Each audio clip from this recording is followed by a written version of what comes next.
Welcome to Divine Timing Meditations.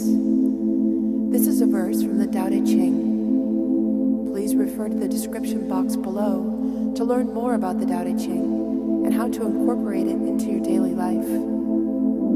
The relaxing music here will continue for a few minutes after the verse is read aloud.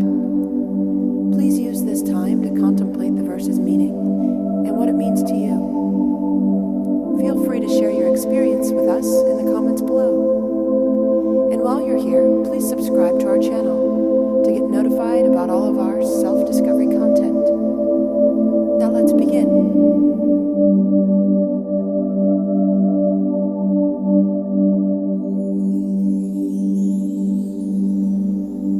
Verse 12 of 81, Tao Te Ching. The 5 colors darken the eye. The 5 sounds will deaden the ear. The 5 flavors weary the taste. Chasing the beasts of the field will drive a man mad. The goods that are hard to procure are hobbies that slow walking feet. So the wise man will do what his belly dictates, and never the sight of his eyes. Thus he will choose this, but not that.